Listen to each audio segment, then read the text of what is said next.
All right, guys, welcome back to Hero Report, presented by TarHeal247.com. I'm Jacob Turner. He's Andrew Jones, joining me from the Smith Center in Chapel Hill after Carolina's 89-74 win over Radford. I'm going to go through some stats real quick, AJ, before we dive into this thing. Luka Bogovic leading the way, 19 points, 5 assists in his first career start for the Tar Heels. Henry Vasar right behind him with 18 points and 7 boards. Aggressive and impressive night from Jarin Stevenson. We'll talk about him a little bit later. 15 points. 7 boards, 10 of his points actually came from the free throw line. It kind of shows the aggressiveness he played with tonight. And Caleb Wilson, sloppy night from him at times. Not the greatest shooting night from him. He set a very high bar with his start to the season, but still first double-double of his UNC career, 13 points, 14 rebounds. But, AJ, I want to start with Seth Trimble, a guy who didn't play tonight. I know you got to talk to him before the game. You put an update on our boards about that on TarHeal247.com. Go check that out if you haven't already. But just talk to me a little bit about his the conversation you had with him, and he was obviously on the sidelines as well with the cast on his arm too.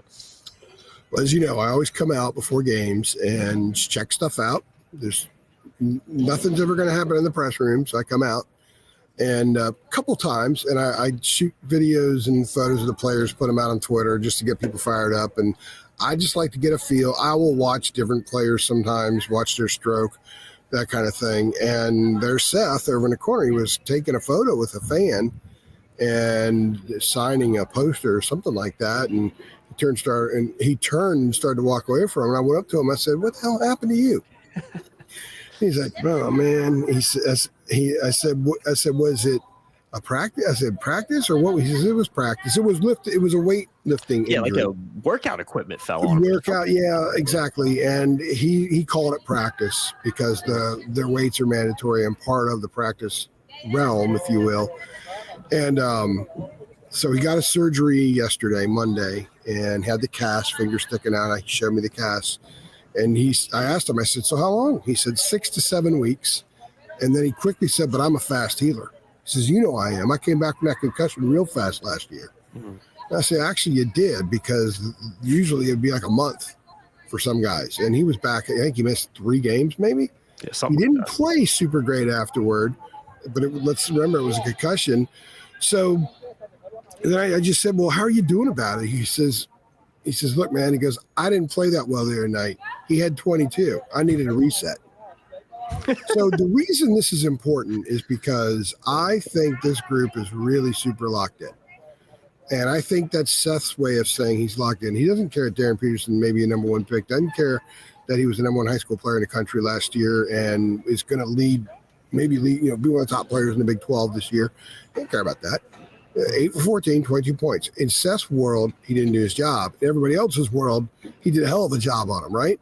And I think that's the expectation he has for himself, the expectation he says his team has in him.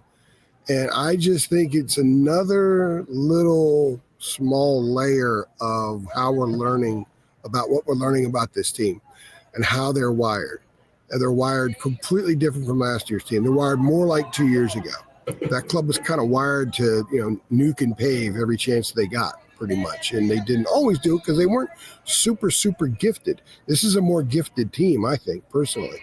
I think it's got more talent. It's got more range to each player's game than what they had a couple of years ago. And Seth also said, I got to shoot better. So I'll come back. I'll be a better shooter. And so I said, "So how are you going to handle yourself? How are you going to be? Can you be the same leader?" And he said, "I can be the same leader." He said, and then interrupted our talk. Henry Vasar came over. This is all during warmups. Gave him a big hug.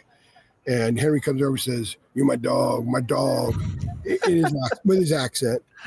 And then and I was asking Seth about, I said, "Well, the other night when I talked to you, I asked you about these guys. I said, someone asked you about last year in Kansas. I said, you quickly said 23 years, which is the last time Carolina beat Kansas. You were trying to get across to these guys what they're playing for. They're playing for that 23 years, not last year.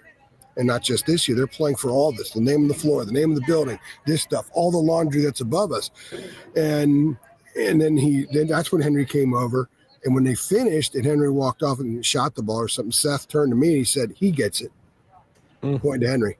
I thought that was pretty powerful because I talked to somebody in the program later, a little while later, and I told him what Seth said. And he said, "Oh, yeah, Henry totally gets it." So what this is there's a locked-in nature to what I learned from Seth. Seth's locked in, and he's not going to be on the court. He's not going. I thought the team kind of went through the motions at times. I didn't think they have great energy at times tonight, but they also had moments where they were pretty dang good. Mm-hmm. And to not have great energy, to not have Seth, to lose Jarin for a while, for Caleb to be in foul trouble, and he scored 89 points. They missed a crap load of free throws. That kind of shows you where this team could be, in my opinion. And so the conversation with Seth was very, very positive. I feel terrible for him. I told him, I said, dude, I feel awful for you. He says, it's all good. He says, we're going to grow from this. I mean, the attitude is just unbelievable. And Carolina fans need to treasure this, because we don't know when they're going to have another 4-year player. And this guy's here, and he's here for all the right reasons. And you couldn't ask for a better spokesman for the group they have right now. There have been great spokesmen in this program that I've dealt with before. That really good spokesman. But right now, for who they are, what they have at this moment in time, Seth, it can be as good as all of them. Plus, he's a really good player. And then the game starts, and there's no Seth. You got Luca in the starting lineup, but I thought Luca acquitted himself quite well in many respects. But it looked different not having Seth out there. They didn't look as fast at times, especially with the legs. But this is going to be a pitch-ahead team. They got a lot of dudes who can pitch ahead. And then they kind of found some rhythm there for a while. They closed the first half on a 22-9 run, getting stuff from other guys. And their first night without Seth, I would say, was a fairly successful night. I don't think a 15-point win over Radford is going to get Carolina fans excited, but I was telling you before we hit record, I think Radford's pretty good. Yeah. Del Jones was at Clemson. Dennis Parker was at State. They've got a lot. They're gonna be a problem in the Big South, and they're gonna be the kind of team that some 2 seed is gonna meet as a 15 in March, and they're gonna have their work cut out. That's the kind of club Radford is. So I think all in all, this is a pretty successful night. In their first night without Seth, they're going to miss him in Rupp Arena. They're going to miss him in Fort Myers. He might be back in time for Ohio State. He told me, he goes, I'm a fast healer. So maybe he's back by Ohio State. If he's back by Ohio State, he can get that game in. He can get East Carolina, maybe another one, and then the ACC play starts. And they're home against FSU. Then they go to SMU to start ACC play. So the other thing, too, and I said to him, I said, my read, Seth, is that you're the kind of guy, that you're the kind of player, the way your game is, since you're not ball dominant, that you should be able to come back and not be disruptive. And he said, yeah, absolutely. He goes, I won't disrupt anything. I'll just fill right in. And it's funny. I had a conversation with Phil Ford. I hate to be name dropping here. I'm not name dropping, but just drop that name on the Phil floor. I heard that thought over there. Phil Ford is here all the time at home games. And I've known Phil for 25, 26 years now. And always enjoy the interaction, and he's insightful. He knows the game. And I said, we were talking about Seth, and I told him what Seth told me. And I said, he's not disruptive.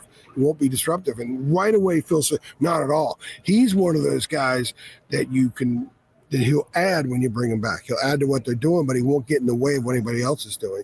So I trust Phil Ford on that. Phil Ford knows what the hell he's looking at and talking about. So you don't want to lose Seth, but the positive is more minutes for Jonathan Powell. And honestly, the positive is that Luca's going to have a chance to have all of his game come out of his pores. And it's going to have to happen. It's going to happen here in the next 6 weeks. And by the time Seth comes back, all of the adjustment that Luca needed to make, he will have made. And he'll be a massive part of who they are. We were seeing adjustment Luca in the first 2 games. We saw adjustment Luca tonight. By the time Seth comes back, it'll be full on Luca, and then you slide in full on Seth, and this is a better team than it was against Kansas. Oh, for sure. It's Rocky Mount's finest, Phil Ford, by the way, for those wondering. Unbelievable. That's my dad's hometown. My dad's side of the family's from Rocky Mount. I was explaining to Jarvis Hicks about Phil Ford. So Jarvis, we all know who Jarvis thinks is the greatest player of all time. We don't need to go down that route. We're not even going into that one here. If you're not born before 2000, you're not born before last week. You're not allowed to be in that conversation. For Jarvis, which is great. Yeah. Jarvis adds a nice dimension to our staff. But I talked to Phil about Luca too. We'll talk about that later at some other point. Yeah, talked to him a lot about Luca. Actually, he's just loves Luca's game. Yeah, we're going to do a separate pod on Luca. We're going to talk about what he did in this game. But we're going to do another kind of podcast after, talking a little bit more about him. First time we kind of got to talk to him after the game as well. So yeah, I stayed with him the whole time. He came out. It was about 13, 14 minutes. Yeah, it was about 13. I stayed with him the whole time. I talked to him about his mom being here and about some other stuff. We'll address that in a separate podcast. Yeah, and I think Luca's game in a way was kind of a microcosm of how the whole game worked out for North Carolina, because you illustrated a little bit earlier, AJ, of just a sloppy shooting night from both teams, really. I mean, UNC 38% from the floor, just 26% from three-point land, missed 18 free throws, didn't even score a field goal in the final 4 minutes of the game. So that kind of, tells you all you need to know about North Carolina's performance side. It was far from the best they could have been.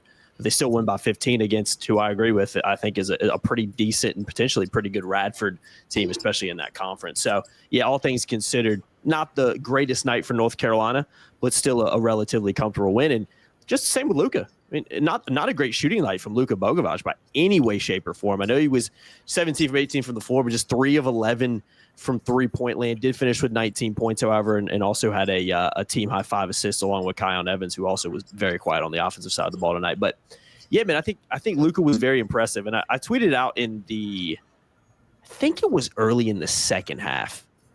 Maybe it was late in the first half. It was the early second half, I think.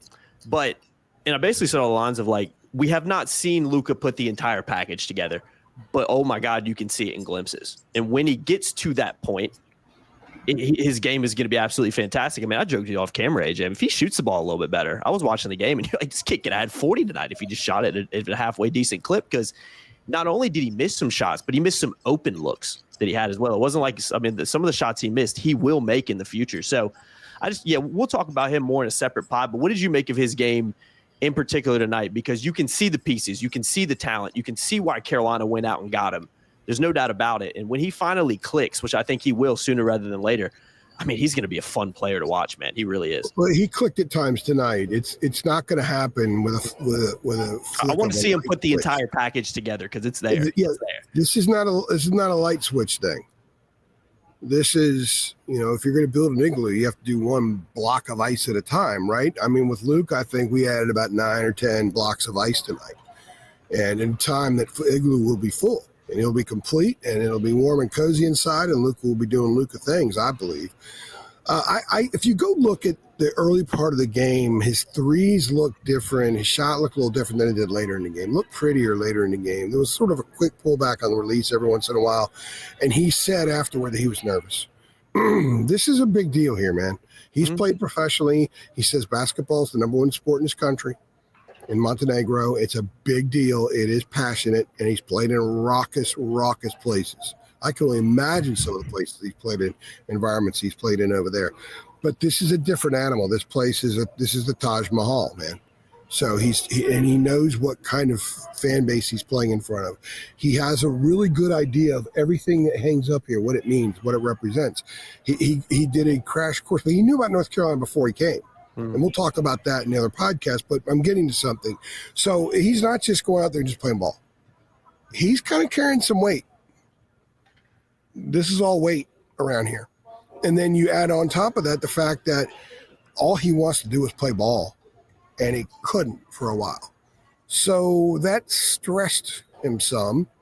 And so he finally gets to play, and he hasn't shot well from 3. I think he was, 2 for 8 maybe in the first 2 games. He was 3 for 11 tonight, I think, from 3. 3 for 11 tonight, yeah. 5 for 19. Okay, he's 5 for 19. He's got 5 makes. Once he started getting in a groove, the shot was pretty, and they just didn't go down. But when he shoots it, you think, oh, that thing's nothing but net. Yeah. It's got that look, so it's going to happen. So to my conversation with Phil Ford about Luca, very apropos that, I'm very glad I talked to him tonight, because it helps me with this and helps me kind of give his take to everybody, that they'll respect his take. And so I said, what do you think about Luke? He says, man, he could pass. First thing Phil said. He said, he is creative. He can pass. He says he's a better defensive player. His arms get in the way of stuff. He may not, we don't really know yet how good he is defensively with his legs. He said tonight he didn't play well defensively tonight. He was not happy. And he said it, in an interesting kind of way, because he's from Montenegro. He's got the accent and everything. And I did not play good defense. Yeah, so, I like his accent. Yeah, great. So, it's like really serious to him. Yeah. Let's play better defense next time. That's great. I love it. I mean, I think we're going to really enjoy him, and I'll get into that in a minute as well. But Phil then said, I said, he's about to go off on somebody, and Phil's like, he's going to go off on a lot of people. Yeah. I said, I can see this guy going into Rupp and just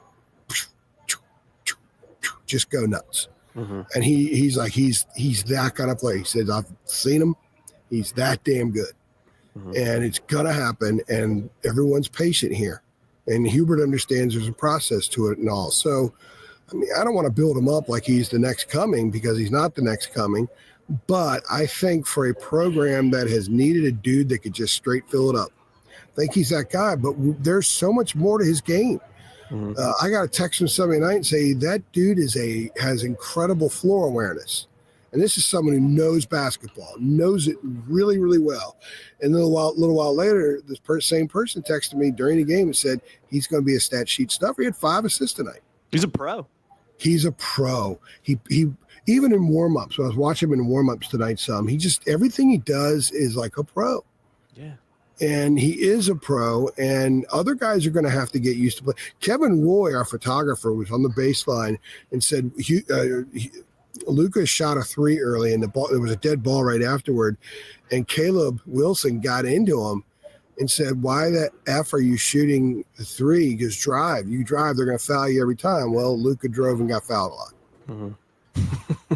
So, here's 18 talking to 22. Here's just got to college talking to pro. They couldn't be from more different backgrounds, and the connection's right there. Mm-hmm. So I think that's a big part of what our storyline, our narrative on this team is going to be for a while.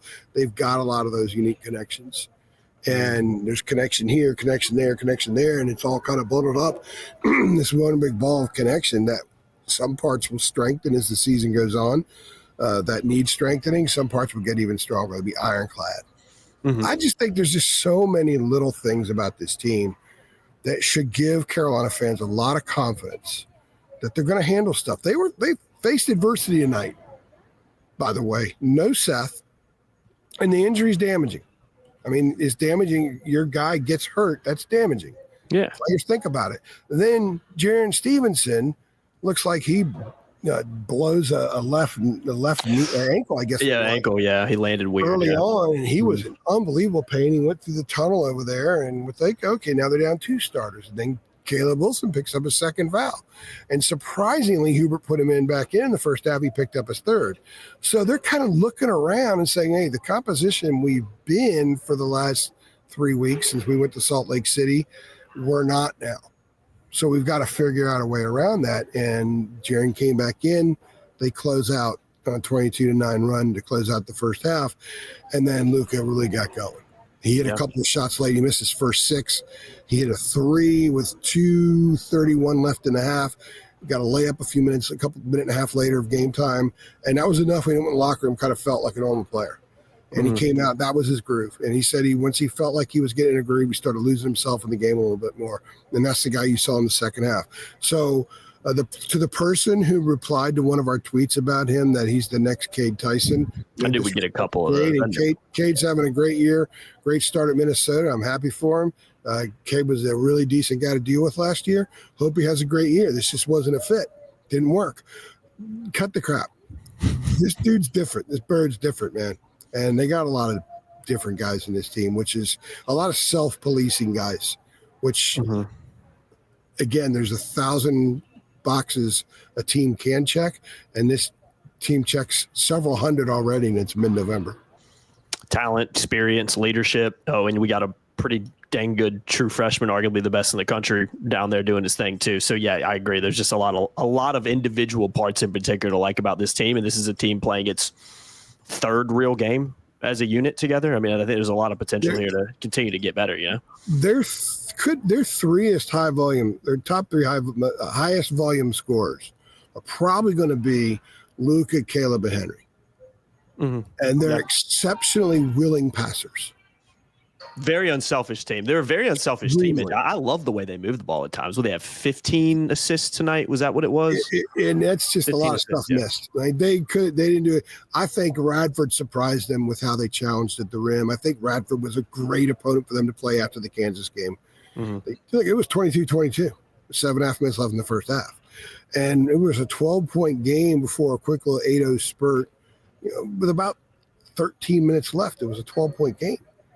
So they hung around. I think that's good. It forced the Tar Heels to just keep digging in. You're not always going to be on your A game, and always going. I think they were probably on their C- game tonight. I would probably agree, yeah. But they had a couple of A+ sequences, and it was enough to win by 15. It was enough to score 89 points, and a lot of those sequences had Luca Krajnovic right there in the middle of it. So you saw I wouldn't call it a coming out. But, he poked his head through the hole, and he's kind of coming up a little bit. He's just not going to shoot. He'll shoot out at some point. It's going to be like 35 on somebody. Yeah, he will. I'm telling you that's coming. Yeah, like I said, I felt like he could have had 40 tonight if he just shot the ball halfway decent because he got a lot of open looks. And I do agree with you.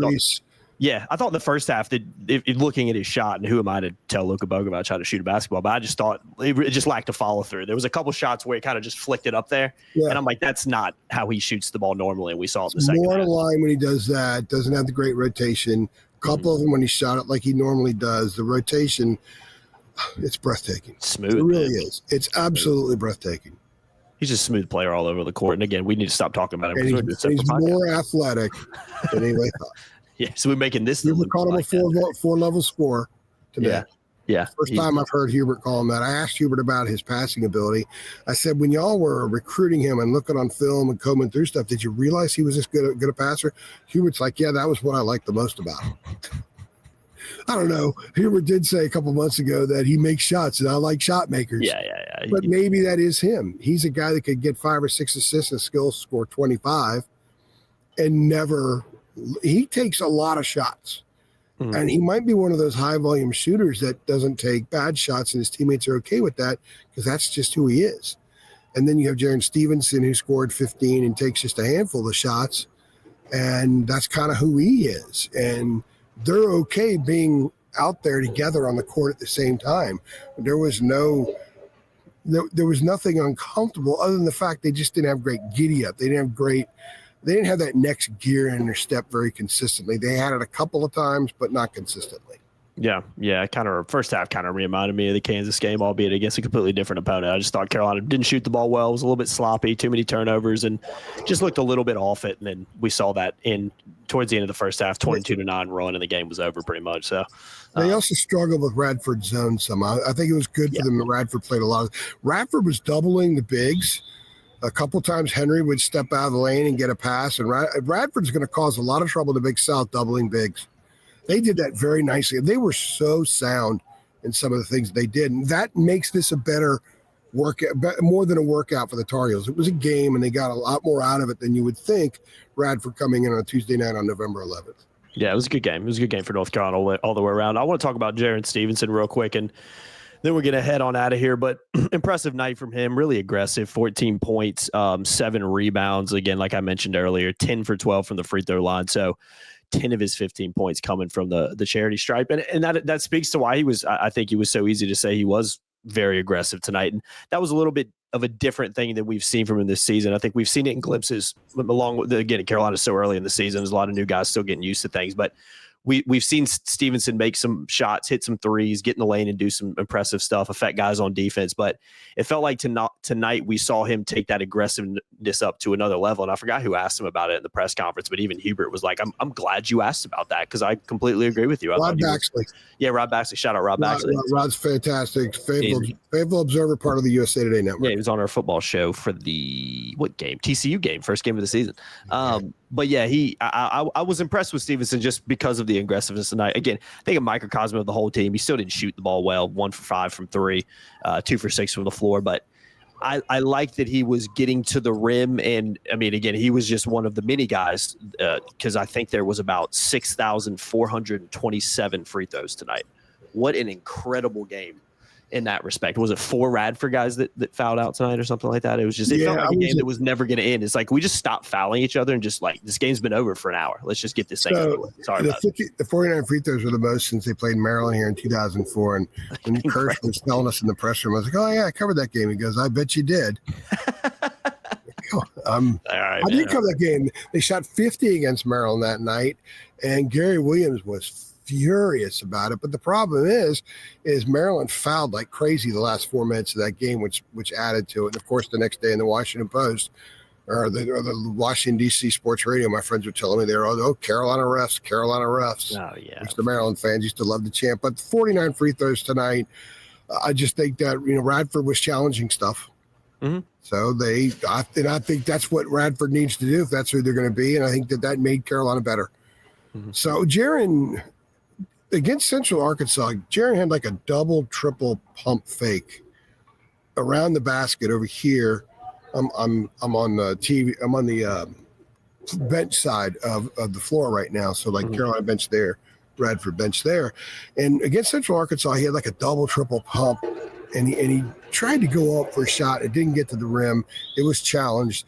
And I thought to myself, Jarin needs to be stronger than that. He's longer than those guys. He's physically strong. He needs to be more emphatic than that. He needs to pick up his spinach activity, match some of the other guys. And tonight we saw him pound it on the floor and go super strong at the basket. Right over here, right in front of the Radford bench. And I thought, okay, you connect moments. And that's why these games are so important, guys. It's not don't just pop in for the Kansas game and the Georgetown game. All these games matter because this is a process. I was about to say that process. And Jarin had that sequence right there 8 days ago, and then had this one here. That's progress. I'm sure that was on the film. I'm sure that Shamay's like, don't pump fake 48 times when you have a 7-inch wingspan advantage. Use your damn hip, go up, protect the ball, and score. And he did. So I thought that Jarin played with a lot of confidence, and he came back from the injury, and he actually then messed up his right leg and did something, felt kind of awkward, and he was limping. He was like doing the double limp. He was walking like the Penguin on Batman for a while, but he had a pretty good game. He was doing things out there that he needs to do. They need him defensively. He is a really sound player who just doesn't get in the way. Sometimes you got guys on the court, the ball sticks when it hits them, and they're not going to do much. Ball gets to them, and it sticks. The game slows. Jarin's not like that. There's a real high efficiency to his use of movement and space on the floor. And he doesn't make anybody worse. He makes people better. And that's one of the reasons he's going to play a lot of minutes. And when Seth comes back, it's a pretty nice rotation they're going to have there. Pretty nice group. Yeah. And by the way, Luca can play the point. He talked about it tonight. He can play the point. I told you that I had some of the programs say, you know what, this guy can play the point. Mm-hmm. Don't be surprised to see him on the ball at certain times this year. So can you imagine? Luca's a better defensive player than we thought. And that length and reach, if you had like Luca, Seth, and Jarin out there defending the perimeter, that's pretty – it's pretty impressive to think about offensively. It's really impressive to think about defensively. Again, it's just one of the many nuances of this club that I think are highly intriguing. And Jarin's going to be a guy that his videos won't get as many views as other players. Fans aren't going to think of Jarin having a big night. We need Jarin to step up tonight. Jarin stepping up is doing the glue things he does. And if he can get 15 for you and he can get to the free throw line for you, he's got a nice shot. He can shoot free throws. I don't know what he was from the line tonight, but he can 10 for 12. 10 for 12. Well, yeah, he was the one that made him tonight. Everybody else was messing him. Mm-hmm. So I'm a big Jarin Stevenson guy. I like the way he plays the game, and you need dudes like him to be significant late in the season. Yeah, I agree with that, man. It's a good place to wrap this up, too. We could sit here and talk. We're going to do very quickly on Caleb? Yeah, we can go Caleb. Yeah, let's do it, man. Caleb Wilson. We're going to go ahead and roll it off. Yeah, just, not the greatest forms we've seen with him. I thought he forced some things in the second half, was trying to do too much at times, I think, because of his, just one of his more poor shooting nights that we saw. But despite that, 13 points, 14 boards, like I mentioned earlier, first double-double of his UNC career. So he's a guy that just affects the game in so many ways, man. And even when he has an off night, which I think he ultimately had tonight, he still contributes not only from a production standpoint, from a leadership perspective. He's over here cussing out a 22-year-old who just moved over halfway across the world from Montenegro. I mean, that's the type of guy you want. I mean, he in not a good only way, cussing him out in a good way. You know what the best part about Caleb Wilson is, AJ, and this is why he's one of the best players in the country, especially as a freshman. He not only has superior talent, but he plays harder than most. And a lot of guys with talent do not have that. He affects the game in so many ways. He's an emotional guy. He's a physical player. And I just, man, every time I watch him, I'm like, dude, even when he has an off night, you're walking away like he was still good tonight, infected the game in so many ways. So I can't say enough about Caleb Wilson. He's just incredibly impressive for his age. I think that was really, really well said. And, yeah, that was very well said. He wasn't sharp offensively tonight. He looked disjointed a lot. He looked like he was forcing it at times. He played like an 18-year-old who has got a lot of talent, but the night wasn't going the way he figured it would go. He learned a very valuable lesson that just because Kansas went that way that night for him doesn't mean every night's going to be that way, because other dudes can play. The guys that can play all around the country. And I thought I'll reiterate, I think Radford's going to end up having a pretty decent year. It's going to be interesting to see how they do in their non-conference. I would imagine they play Virginia Tech. I would imagine they might play UVA, maybe Wake, some other teams in the region before they get into conference play. It'll be very interesting to see how they do against some of those clubs. But I think for Caleb tonight, to have things not go anywhere close to how he probably envisioned it in his head, and I don't know what pissed him off, what got him pissed off tonight. He's got to get something that pisses him off every night. Maybe he got pissed off at himself because he was going out and grabbing every rebound there for a while. I think it's, again, I don't want to sound like I'm too damn positive about this team. Your superstar phenom freshman who wanted everybody to wear blue, apparently, like your tweet today, this is Caleb Wilson's world and we're just living in it. I mean, I really think that there's a lot to that. And and for him to have sort of a game that he never really kind of got his wheels turning, still grabbed 14 boards, still defended, and was still, a ball got out of bounds, and he's pointing, and he's like doing the officiating for the officials. It's there. So it's there on the night when things didn't go right, and he had 3 fouls in the first half, and he probably learned a lesson too. Hey, I trusted you putting you in with 2 fouls. You said I could trust, and you picked up your third. Okay, there's a lesson to learn there. So there's a lot of film room stuff for him tonight that will bring him down to earth a little bit, which is good because it was game number 3. And yet he still had 14 rebounds. And he was still telling an older guy, drive. He didn't tell him, pass me the ball. He said, drive. He said, effing drive. Effing drive. Get to the effing free throw line. Make the effing free throws. You know what I mean?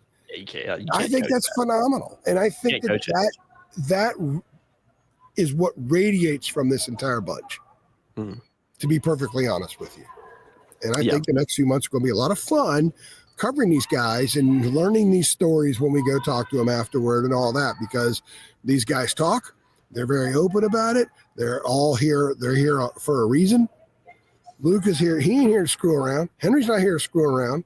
Seth isn't here to screw around. Caleb's not here to screw around. The personal agendas are far different than they were a year ago.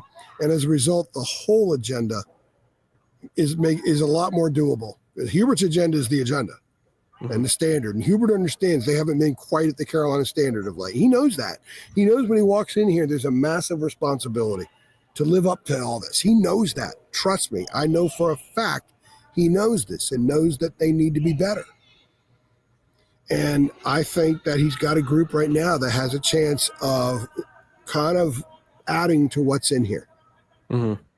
Yeah, I agree. I really do. There's not much more we can say. I think it's another really positive night for North Carolina, despite, again, not being anywhere near, I think, at their best. And you still have a 15-point win over against a pretty decent Radford team. So, yeah, man, just keep on playing, and we'll see what happens on Friday night against NC Central. We can wrap this one up. I've been Jacob Turner. He's been Andrew Jones. We can do a quick Luca podcast that'll come out later this week. So just stay tuned for that. We'll dive into AJ talking to him for the first time and just some more things about Luca beyond just his performance tonight, excuse me. So make sure you like, make sure you share, hit the notification bell as well, and we will see y'all next time. Appreciate it. Thanks.